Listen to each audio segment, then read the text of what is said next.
السلام علیکم ورحمۃ اللہ وبرکاتہ۔ الحمدللہ رب العالمین واشہد ان لا الہ الا اللہ وحدہ لا شریک لہ واشہد ان محمدا عبدہ ورسولہ صلوات اللہ وسلامہ علیہ وعلی آلہ وعلی اصحابہ ومن اہتدی بہدیہ واستنى بسنتہ الی یوم الدین وبعد۔ معزز ناظرین، مشاہدین، مشاہدات، ایک لمبے عرصے کے بعد بڑے گناہوں کی ایک پہچان لے کر کے آپ لوگوں کے سامنے حاضر ہوا ہوں۔ اس سے پہلے بڑے گناہوں کی 15 علامتیں کتاب اللہ اور سنت رسول صلی اللہ علیہ وسلم کی روشنی میں نے آپ لوگوں کے سامنے بیان کی ہیں۔ آج سے 16ویں علامت انشاءاللہ ہم آپ کے سامنے بیان کریں گے۔ اللہ تعالیٰ سے دعا ہے کہ اللہ رب العالمین ہمیں ان بڑے گناہوں سے بھی بلکہ ہر چھوٹے گناہ سے محفوظ رکھے۔ اللہ تعالیٰ ہمیں دین پر استقامت عطا فرمائے، اور اللہ رب العالمین ہمیں ہر طرح کی معصیت سے، نافرمانی سے محفوظ رکھے، اور اپنے نبی کی سنت پر اور اپنے دین پر قائم اور دائم رکھے، آمین رب العالمین۔ جس گناہ کے بارے میں یہ کہا گیا ہو کہ وہ حرام ہے، حرام کا لفظ استعمال کیا گیا ہو، تو وہ گناہ بڑا گناہ ہوتا ہے، وہ گناہ بڑا گناہ ہوتا ہے، اور اس کا کرنا انسان کے لیے جائز نہیں ہوتا۔ بہت ساری حدیثوں میں بہت سارے گناہوں کے لیے حرام کا لفظ استعمال کیا گیا ہے۔ آج 2-3 مثالیں میں آپ لوگوں کے سامنے دینے کی کوشش کروں گا۔ ایک بڑی مشہور حدیث ہے ابو بکر رضی اللہ تعالیٰ عنہ سے، جنہوں نے اللہ کے رسول صلی اللہ علیہ وسلم کا خطبہ جب آپ نے آخری حجۃ الوداع کیا، اور اس حج کے اندر جو آپ نے خطبہ ارشاد فرمایا، ابو بکر رضی اللہ تعالیٰ عنہ نے اس خطبے کو یاد کیا، اور دیگر صحابہ نے بھی یاد کیا۔ تو انہوں نے بیان کیا کہ ہمارے رسول صلی اللہ علیہ وسلم نے فرمایا اس خطبے کے اندر، بڑا خطبہ، لمبا خطبہ تھا، اور اس خطبے کو بھی میں آپ لوگوں کے سامنے سے پہلے بیان کر چکا ہوں، اور بڑی تفصیل کے ساتھ یا قدر تفصیل کے ساتھ اس پورے خطبے کو دہرانے کی ضرورت نہیں ہے۔ صرف وہ چیز جو ہمارا شاہد ہے یا جس سے میں دلیل لینا چاہتا ہوں، وہ حصہ آپ لوگوں کے سامنے بیان کر رہا ہوں۔ بخاری اور مسلم کی حدیث ہے کہ اللہ کے رسول صلی اللہ علیہ وسلم نے فرمایا، ان دماءکم واموالکم واعراضکم حرام علیکم، تمہارے خون، تمہارے مال اور تمہاری عزتیں تم میں سے ایک دوسرے کے اوپر حرام ہیں، ناجائز ہیں۔ یعنی انسان کسی کا مال ناجائز نہیں لے سکتا اس کی مرضی کے بغیر، انسان کسی کو قتل نہیں کر سکتا، اس کا خون نہیں بہا سکتا، یہ بھی حرام ہے۔ اور انسان کسی کی عزت سے کھلواڑ نہیں کر سکتا، اس کی عزت بدنام نہیں کر سکتا۔ تو یہ ساری چیزیں حرام ہیں اور بڑے گناہوں کے اندر آتی ہیں۔ تو آپ نے فرمایا کہ سب تم پر حرام ہے، کا حرمت یومکم ھذا، جیسے تمہارے اس دن کی حرمت ہے، تم فی شہرکم ھذا وفی بلدکم ھذا، تمہارے اس شہر میں اور تمہارے اس مہینے میں۔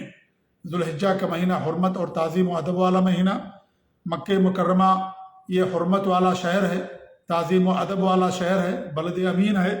اور دن بھی کون سا تھا؟ ذوالحجہ کی 9 تاریخ تھی، عرفہ کا دن تھا۔ تو آپ نے فرمایا تمام حرمتیں، تمام تعظیم جمع ہو گئی ہیں۔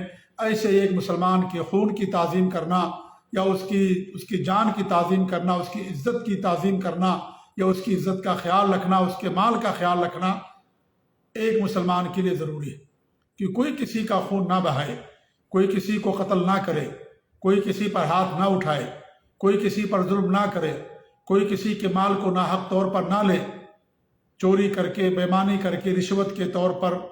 یہ ساری چیزیں شریعت کے اندر حرام ہیں، اور ایسی عزت کی حفاظت ضروری ہے کہ ہم ایک دوسروں کی عزتوں کی حفاظت کریں۔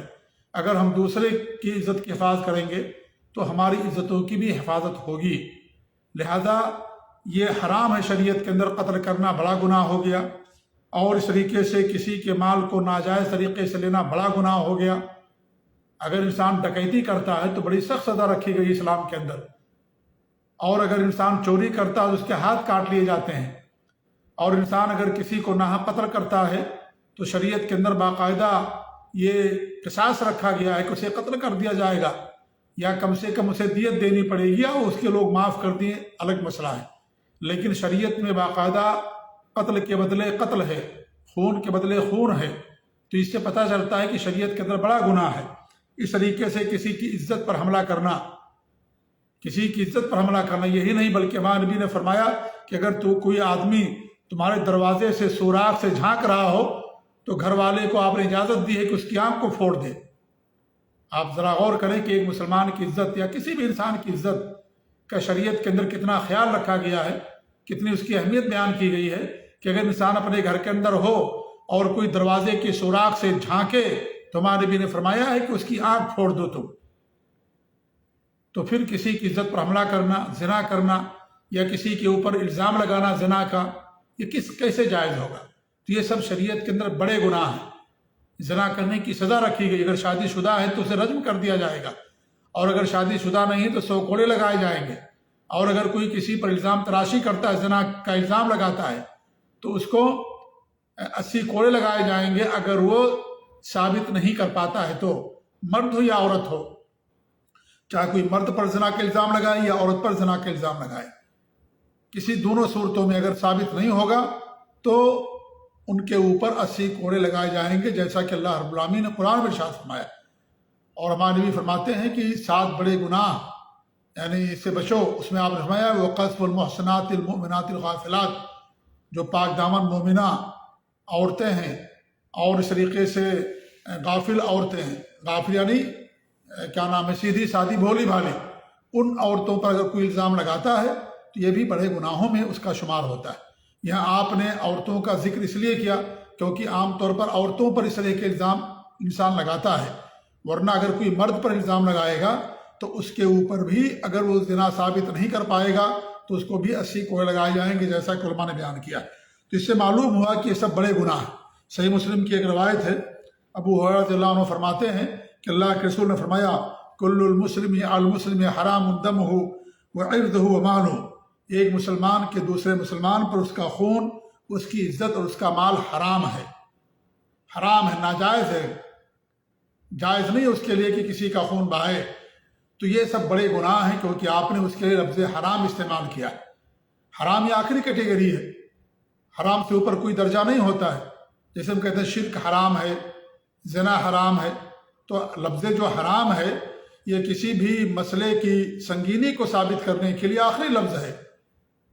یعنی اسلام کے اندر جو ہے 5 جو احکام ہیں 5 ہیں، ایک فرض، اسے واجب بھی کہتے ہیں، نمبر 2 حرام جو فرض کے اپوزٹ ہے، فرض کا کرنا واجب اور ضروری ہوتا ہے، حرام کا چھوڑنا انسان کے لیے واجب اور ضروری ہوتا ہے۔ اس کے بعد کیا نام ہے، سنت ہے، اور اس کے اپوزٹ میں مکروہ ہے۔ سنت کا مطلب یہ ہے، اسے سنت بھی کہتے ہیں، مندوب اور مستحب بھی کہا جاتا ہے، اسے نفل بھی کہا جاتا ہے، اور اس کا مطلب یہ ہوتا ہے کہ جس کا کرنا آپ کے لیے افضل ہو اور اگر نہ کرے تو آپ کو گناہ نہ ہو، اور مکروہ جس کا چھوڑنا آپ کے لیے افضل ہو، اگر آپ کے کریں تو آپ کے لیے اس میں گناہ نہ ہو۔ اور 5واں جو حکم ہے وہ کیا ہے، مباح، جائز، یعنی دونوں برابر ہو، کرنا نہ کرنا دونوں برابر ہو، اس کو مباح کہا جاتا ہے۔ تو معلوم یہ ہوا کہ لفظ حرام یہ آخری لفظ ہے، کسی بھی مسئلے کی سنگینی کو ثابت کرنے کے لیے آخری لفظ ہے۔ کہہ دیا گیا کہ حرام، اس کا مطلب یہ کہ اس سے بچنا انسان کے لیے ضروری ہے۔ تو یہ بڑے گناہوں کے لیے لفظ استعمال کیا جاتا ہے۔ ایسے ہی ثوبان رضی اللہ عنہ کی حدیث ہے کہ اللہ کے رسول صلی اللہ علیہ وسلم نے فرمایا ایم امرأة سألت زوجها طلاقا فی غیر ما بأس فحرام علیہ رائحۃ الجنہ۔ ابو داؤد کی روایت ہے، امام بخاری امام البانی رحمۃ اللہ علیہ نے اس کو صحیح قرار دیا، اور صحیح سنن ابی داؤد کے اندر اس حدیث کو بیان کیا۔ فرماتے ہیں ثوبان رضی اللہ تعالیٰ عنہ کہ اللہ کے رسول صلی اللہ علیہ وسلم نے فرمایا جس عورت نے بھی اپنے شوہر سے بغیر کسی عذر کے طلاق طلب کیا تو اللہ رب العالمین اس کے اوپر جنت کی خوشبو کو حرام کر دیتا ہے۔ جنت کی خوشبو اس کے لیے حرام ہو جاتی ہے بغیر کسی عذر کے، بغیر کسی سبب کے۔ اگر عورت اپنے شوہر سے طلاق مانگتی ہے، اس کے پاس کوئی عذر نہیں ہے، ایسا عذر جو جائز ہو، شرعی عذر ہو، شوہر باقاعدہ حق ادا کرتا ہے، پیار اور محبت سے پیش آتا ہے، اور اس طریقے سے اولاد بھی ہیں، وہ سارے حقوق ادا کرتا ہے، خیال رکھتا ہے، کوئی عذر نہیں ہے اس سے طلاق لینے کا، لیکن اس کے باوجود بھی کوئی عورت اپنے شوہر سے بغیر کسی عذر کے طلاق مانگتی ہے، طلاق لیتی ہے اور شوہر سے جدا ہونا چاہتی ہے، تو اللہ کے رسول صلی اللہ علیہ وسلم کی حدیث ہے کہ اللہ رب العالمین اس پر جنت کی خوشبو کو حرام کر دیتا ہے، جنت کی خوشبو اس کو نہیں ملے گی، جبکہ جنت کی خوشبو کئی سال